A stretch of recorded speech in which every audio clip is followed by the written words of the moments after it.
Jai Ho, Hare Krishna. Om Tat Sat. Happy to see all of you. I'm in a little bit of a hurry. I came running down to be with all of you.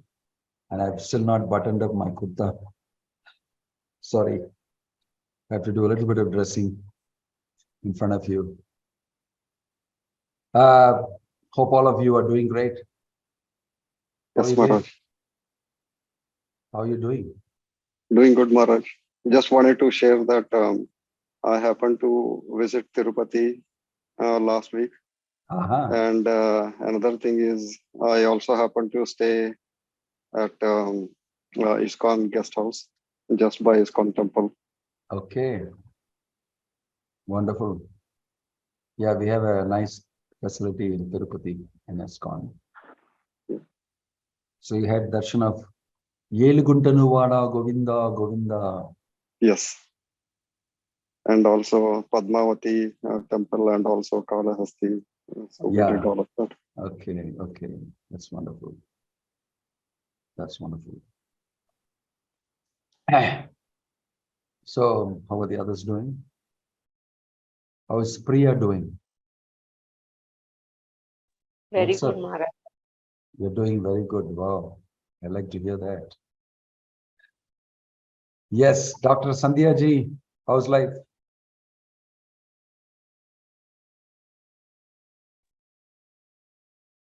You're muted. Oops, still. You're still muted. Hare Krishna Maharaj, going well Maharaj, no problem. Okay. Jai Ho. I was on a short trip to Malaysia, to Singapore, and due to some time differences, I was not able to accommodate the Gita sessions. I am back. We hope to be able to take you through the journey of the last chapter of the Bhagavad Gita. And my audience is dwindling over a period of time because I think they've all already become liberated by attending 18 sessions. Prior to Krishna drawing up his conclusions, they have been liberated, at least from this session. I think I don't see them much. So, and some of them who are present here also may not want to share their videos. So I do not know how active they would be. But that's a passing comment, just a side jab. Right. So where do you think we were last? If anybody remembers. I think we covered worker in the mode of goodness, passion, and ignorance. Worker in the mode of goodness, passion, and ignorance. That's around which shloka?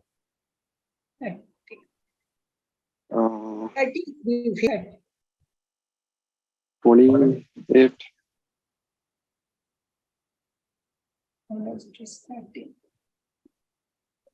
Shloka 30. 30 Maharaj. 20. 30. Okay.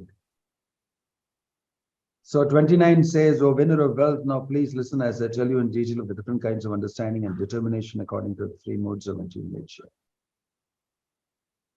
Pravritim cha nivritim cha karya karye bhaya bhaye bandham moksham cha yaveti buddhi sa partha satviki. O son of Pritha, that understanding by which one knows what ought to be done and what ought not to be done, what is to be feared and what is not to be feared, what is binding and what is liberating, is in the mode of goodness. So this is about understanding. Understanding three modes. So you may be wondering that even in understanding, there are modes and classifications. But you will be surprised to know that people understand things differently according to the influence of the modes they are in. And there's a famous saying, many times there are arguments about how people see things differently. And sometimes people assume things. Perceptions are there. And people understand. Even in the scriptural basis, you will see people understand differently according to the modes that are affecting them most. Many people understand the Bhagavad Gita as in terms of gyan. Some people understand it in terms of karma and duties. Some people understand it in the terms of yoga. According to the modes affecting them, they will understand it and consider it to be the main instruction. Although Krishna very specifically states in the 18th chapter and the 9th chapter and other places that bhakti is the real central thrust of the Bhagavad Gita. You see, there's a saying in scripture, even in Bible, they have various understandings, different types of the history of the Christian theology and the Christianity. You will see how it evolved over a long period of time. Many different types of factions and people separating. There's a saying that by Thomas Blake, I think I told you this earlier. We both read the Bible day and night. I see it black and you see it white. You know, as a saying that we both read the Bible day and night. In the morning, I remember it black and you remember it white. But we both sat together and read it together. But my understanding is different from yours. It's individualistic. According to the mode that affects you, you will understand accordingly. That is why we try to keep ourselves in the mode of goodness, the best of the three modes. That will give you the best understanding. That you will see now why it is so. So, it says here, Sattvika understanding means understanding by which one knows what ought to be done and what ought not to be done. What is to be feared, what is not to be feared. What is binding, what is liberating. Such an understanding is in the mode of goodness. Okay. Most people don't bother, oh, what is this goodness, passion? Who's going to bother about it? That's because they are in the mode of passion. That's why they even think like that. Passion or tamas. So I will read the purport. Performing actions in terms of the directions of the scriptures is called pravritti, or executing actions that deserve to be performed. And actions which are not so directed are not to be performed. One who does not know the scriptural directions becomes entangled in the actions and reactions of work. Understanding which discriminates by intelligence is situated in the mode of goodness. So that's why Brahmanas are very important. They remain in the mode of goodness and they are capable of advising. If you keep yourself in the mode of goodness, then you can advise people what is to be done, what is not to be done. What is to be feared, what is not to be feared. And what is binding and what is liberating. These advices, consultancy you can give only if you're in the mode of goodness. If you're in the mode of passion, you'll be very good at giving advice where to invest the money, how much money to make, where to enjoy. Let's look at that. Yaya dharimam adharimam cha karyam cha karyameva cha ayathavat prajanati buddhissa partha rajasi. O son of Pritha, that understanding which cannot distinguish between religion and irreligion, between action that should be done and action that should not be done, is in the mode of passion. So do we not often get confused what to do and what not to do? That's because you are affected by Rajoguna. When you are in Sattvika Guna, you know what to do and what not to do. In Rajasika Guna, you don't know what to do and what not to do. But you like to do the right thing. But you're not able to do because you don't know. Because Rajoguna affects you. You can't make a decision. And you go and latch on to somebody who's in Sattvika Guna and ask him to help you to make a decision. But if you go and latch on to somebody who is also in Rajasika Guna, you'll only complicate your thing more. You know, sometimes you talk to people and say, I'm getting more. Can somebody mute themselves? Do you hear a voice? Yeah. Whoever that is, can you mute yourself? You see, sometimes you get more confused by going to some people and taking advice. Has it happened to you? You get sometimes more confused. Oh, I was already confused and went to this guy and I got even more confused because you went from one passionate level to another passionate consultancy. But you will see that when you go to a sattvic person, he will hear you and sometimes even say nothing. Who's that? Did you hear a voice? Okay. Anyway, so these are all understandings. You must know the difference between understanding and knowledge. Adharimam dharimam itiva manyate tamasavrita sarvarthan viparitamscha buddhis sapartha tamasi. Tamasika guna understanding is that understanding which considers irreligion to be religion and religion to be irreligion under the spell of illusion and darkness, and strives always in the wrong direction, O Partha, is in the mode of ignorance. Purport: intelligence in the mode of ignorance is always working the opposite of the way it should. It accepts religions which are not actually religions and rejects actual religion. Men in ignorance understand a great soul to be a common man and accept a common man as a great soul. They think truth to be untruth and accept untruth as truth. In all activities, they simply take the wrong path. Therefore, their intelligence is in the mode of ignorance. See, these are all ways that we are influenced. You can't say no to it. We are every day under the influence of the modes. You can have visual thinking that, no, there's nothing like that. There's nobody controlling me. I'm free. That thought itself is under the modes. Only under the modes such thoughts will come. If you are sattvic, then you know you have knowledge. And that knowledge will tell you from the Bhagavad Gita what should be done and what should not be done. It's a very, very important thing. Many people neglect it. If you take decisions in sattvika guna, they'll always be good for you. If you take decisions in rajasika guna, they'll trouble you. If you take good decisions in tamasika guna, they will pull you down. Right? So our understanding, the decisions we take, all that we should be putting ourselves in sattvic mode. That's why Prabhupada told one devotee, his quote, very nice.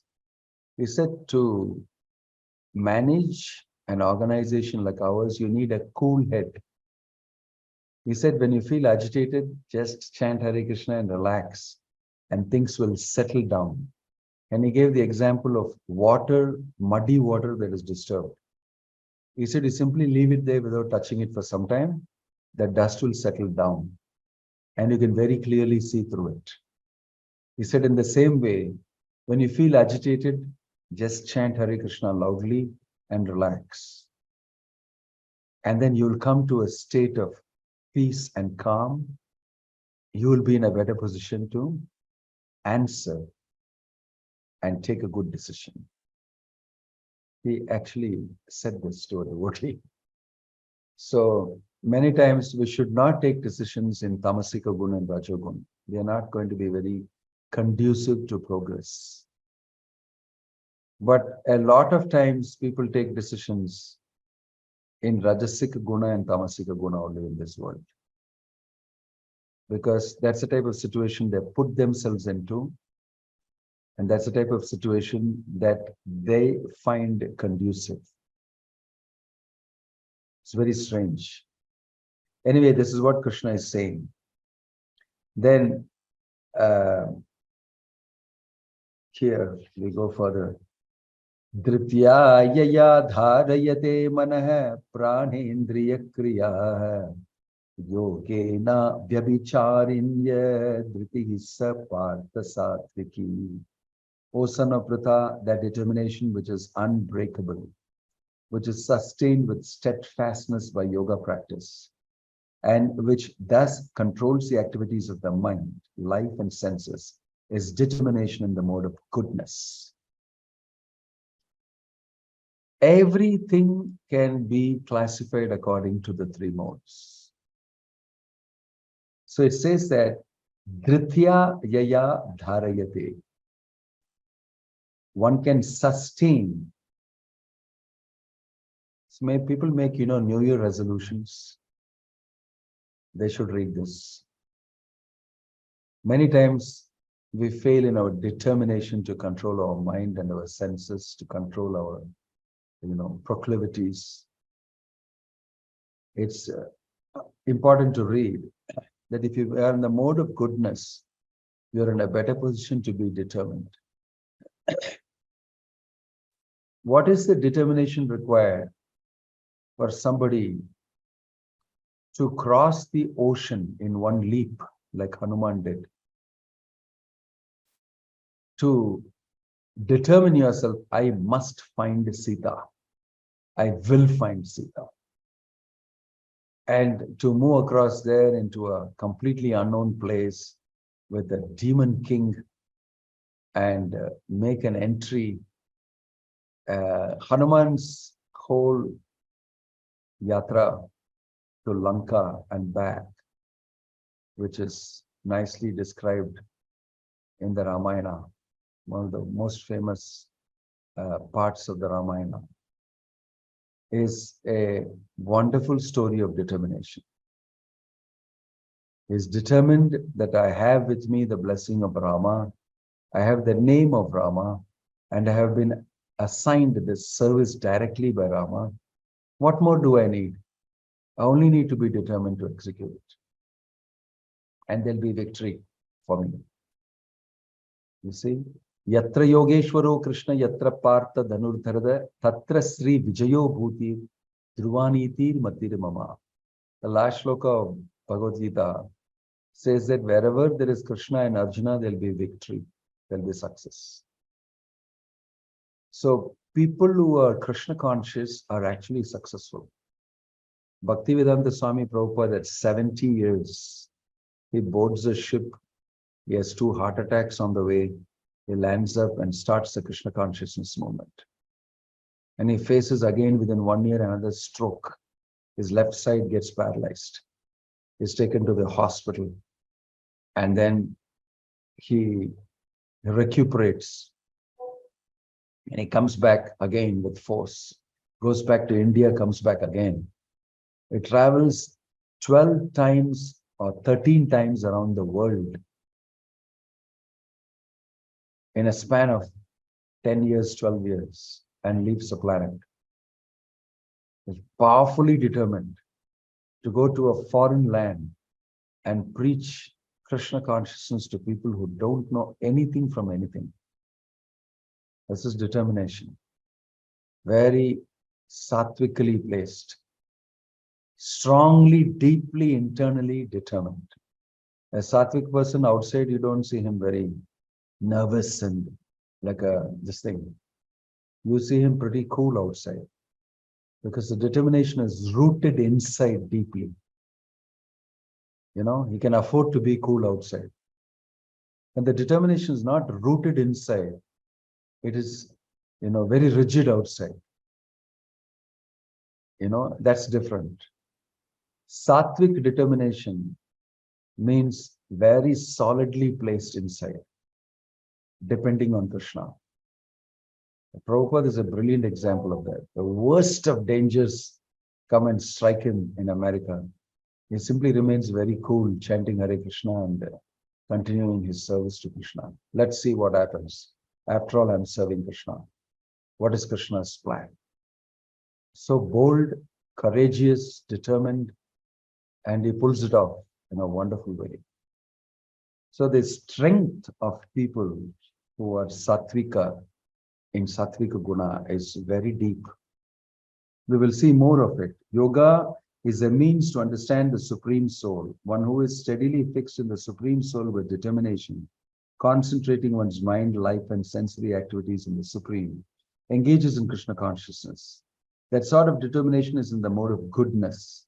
The word Avyabhicharinya is very significant, for it indicates that persons who are engaged in Krishna consciousness are never deviated by any other activity. Found it, I found the right thing finally. That's it, I'm going to do it. I don't need anything else. Yayatu dharma kamarthan dhritya dharayate arjuna prasangena palakankshi dhritihi sapartha rajasi. But that determination by which one holds fast to fruitive results in religion, economic development, and sense gratification is of the nature of passion, O Arjuna. Now, this is a very common thing that we see. World is ruled by Rajogun and Tamogun mostly. These type of people you find a lot. Determination, one holds fast to fruitive results. The result that I get from my action. In religion also, or in economic development, where is the money? Where is the money? Where is the money? I need to earn the money. I need to get money in my hands. Otherwise, what is the use of doing anything? The profit is money. Then you know that person is completely in Rajoguna. If his life is decided by money, income only, and not any other factor, then you know for sure that he is ruled by Rajoguna. A fruitive mentality of where is the result? I did this, give me the result. If I don't get the result, I'll not do it. Highly fruitive. Any person who is always desirous of fruitive results in religious or economic activities, whose only desire is sense gratification, and whose mind, life, and senses are thus engaged, is in the mode of passion. Yaya swapnam bhayam shokam vishadam madamevacha na vimuchanti durbedha dhritihi sapartatamasi. And that determination which cannot go beyond dreaming, fearfulness, lamentation, moroseness, and illusion, such unintelligent determination of sanaprata is in the mode of darkness. These are people who, daydreaming, fearfulness, lamentation, moroseness, and illusion. Such unintelligent determination, O son of Prata, is in the mode of darkness. You see, a lot of us spend time lamenting. A lot of us spend time out of fear of the future, fear of the unknown. And then we can all become afflicted by tamogun and become morose. For no reason, very grumpy. It's a sign of tamogun affecting you. Like that. If I talk to you, you shout at me. You're morose. And you feel the whole sky has fallen on your head. And you're thoroughly illusioned. You don't know right from wrong. You don't know dark from light, and light from dark. And you're, lamentating. Lamenting means, oh my gosh, I should have done that. Oh my gosh, why did I miss it? Oh my gosh. Oh, This is lamentation. Constantly, I missed a chance. I missed an opportunity. Others are, this is actually tamogun. This is tamogun if you lament. Na sochati kankshati. Krishna explained, neither he hankers nor he laments when he's in the Brahman platform. He's beyond both rajas and tamas. So it's an interesting purport here. It should not be concluded that a person in the mode of goodness does not dream. Here, dream means too much sleep. Dreaming is always present, either in the mode of goodness, passion, or ignorance. Dreaming is a natural occurrence. But those who cannot avoid oversleeping, who cannot avoid the pride of enjoying material objects, who are always dreaming of lording it over the material world, and whose life, mind, and senses are thus engaged, are considered to have determination in the mode of ignorance.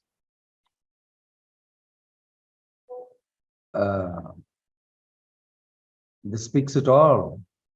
When somebody in this material world reads these two things about Rajas and Tamas, he will feel, of course, this is how you're supposed to live life. Why is he condemning it to you? What else is there better to do? So what does it matter? Rajogun, Tamogun, and all that. I like to do it. You see, in ignorance, you actually don't know right from wrong. And you don't care about it. You're not bothered about right or wrong. It doesn't matter to you. That's what is ignorance. Simply doesn't matter to you. Sometimes, when Prabhupada lectured in Australia, I think it's in Sydney, and he gave a talk about difference between animals and human beings and intelligence of human beings, etc. Then he spoke about dog's life and the human life, etc., etc. Finally, one young man got up and said, so what is there in being a dog?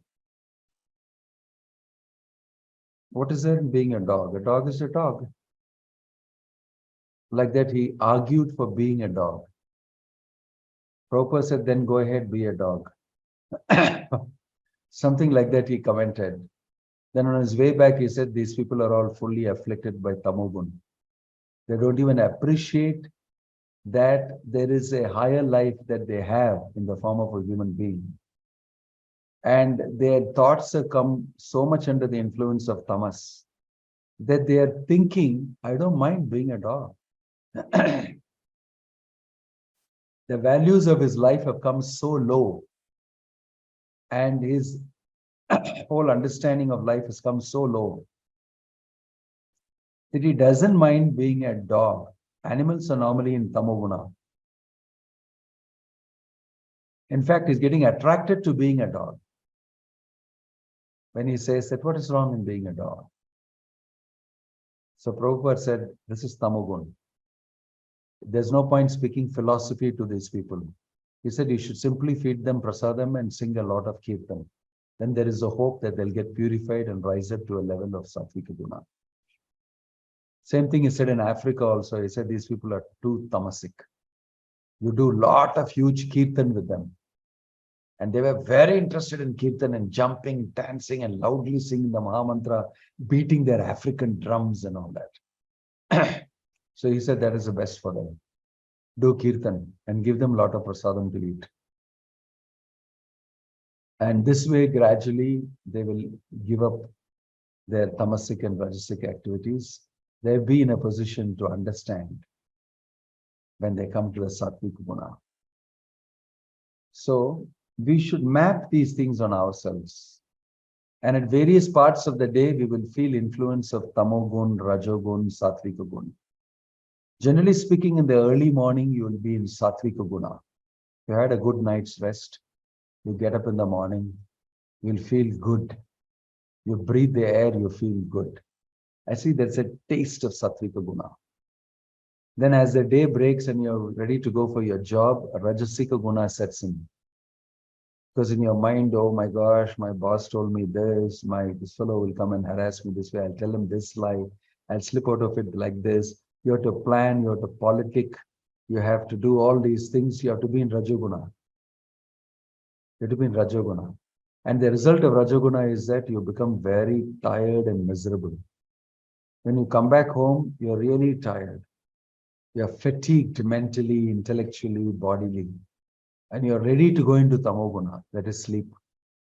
All I'm thinking of is, when will I hit the sack? When can I get some sleep? I want to sleep.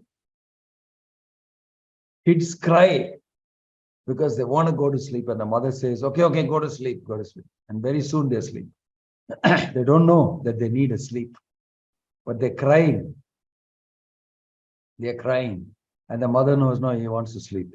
He needs to sleep. And she'll just say and sing a little lullaby. In 2 minutes, he'll be already finished. He's going to sleep in no time. So many times, this is a cycle of our life.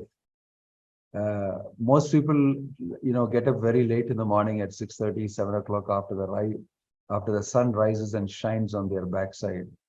Then they will wake up and they have lost the whole sattvic time. Then they'll straight dive into this thing and sometimes not even take a bath and go to office. It's total tamasic guna, and they'll dive into rajoguna, and they have a horrible time in the office, shouting, fighting, this thing, that thing, everything. And then they'll get drunk in the night and they'll sleep at 13 o'clock or 14 o'clock, like the saying goes. And then they'll get up at 8 o'clock in the morning and rush to the office. They never taste Satvika Guna. They're always in Rajoguna and Tamoguna. So they don't know these things at all. Rarely I see sometimes people, I tell them when they visit and stay over in a big guest houses and all that, I'll tell them when they're staying, like recently in Guruvayur, I told a couple, say, why don't you try coming for Mangalarati? They said, no chance, I can't. I'll never be able to get up. I said, no, you try it, you sleep early.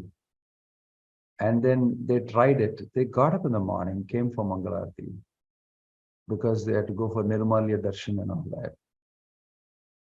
And they came back and said, wow, what an amazing experience that is. Of course, they went to sleep immediately after taking their breakfast. In the morning after 7:30, they said, wow, I can't keep awake anymore. And they slept a sleep of their lifetime. They got up for lunch. I slept like nothing. But they're feeling very good about the fact that they attended Mangalarati in the morning after taking darshan of Lord Guruvayurappan, and it was very exciting to them. He said, next time, definitely I'll do it again. I said, you should start doing it every day. It's an exciting thing. The morning time is Satvika Guna. It's very great. He said, I'm going to try it. I like it. I like it. So throughout their life, they have never experienced the early morning hours. Very easy to experience Satvika Guna. The air is filled with ozone and you can smell it, and it puts you immediately into a different mood. Chanting and all that just flows out of your mouth very nicely. And, it's so pure, the air and everything. You can feel the presence of Krishna. That is Satvika Guna. Many times people start attending Mangalarati, get very attracted to it. And I see some of them regularly come for Mangalarati. They said, this is the best part of my day. I'm waiting for this. I sleep early, I prepare myself, come for Mangalarati. I like the early morning chant and I like that vibration, and you get addicted to that. It's good addiction. And many times, some of them say, if I don't get up in the morning, come from Mangalarati, the whole day is ruined for me. The whole day is ruined. I'm hoping that I'll be able to keep it up. They actually have got a taste of Satvika Guna. Most of us are mostly in Rajoguna and Tamoguna. So, keeping us in Satvika Guna is what is sadhana. Sadhana means we keep ourselves in Satvika Guna. These are very important things to know.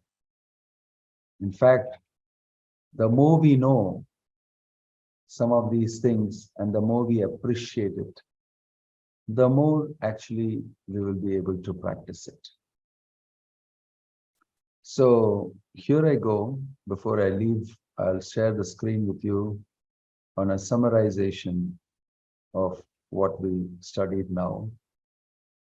That is briefly. Can you see the screen? Yes, Maharaj. Determination, intelligence, and happiness. We have just done determination. Previously, we spoke about understanding. So you will see, I'm just summarizing it because we didn't have time to read everything. Sattva, Rajas, and Tamas. Tamas is blue and Rajas is red and Sattva is yellow. So determination, unbreakable, sustained by yoga, control of mind and senses. Determination in Rajas is desiring fruit in religion, artha, karma, and association, similar people. Determination in Tamas cannot go beyond dreaming, fearfulness, lamentation, moroseness, and illusion. Intelligence in the mode of Sattvika Guna, what to be done and what is not to be done, feared and what is not to be feared, what's binding and liberating, is as good as understanding. Religion and irreligion, action and what's not to be done in Rajas. They have confusion between what is religion, what's not to be done, what's to be done. In Tamoguna, they will do something completely wrong always. They will be wrong in their conclusions. If you go and see some of the arguments put up by some of the people nowadays in religion and in other things, you will find this guy is definitely under the influence of Tamoguna. Happiness is also described next, which I can tell you should read for your as a homework. Sattvic guna brings joy, destroys sorrow, beginning like poison and ends like nectar. You see, happiness in the mode of Sattvic guna in the beginning is like poison, it ends like nectar. Rajasic, from contact with the senses and sense objects, is what you get happiness, sense gratification. Appears like nectar in the beginning and becomes poison in the end. Right opposite. Tamasic guna, blind to self-realization, delusion, arises from sleep, laziness, and illusion and intoxication. Their happiness comes when they are intoxicated, when they are sleeping and lazy, and when they are in deep illusion. That's when they feel good. That is tamasic happiness. Of course, beyond all these three is transcendental happiness, transcendental intelligence, and transcendental determination. Okay, this is a brief summary of what we have discussed today. Om Tat Sat. Hare Krishna. Any question or comment?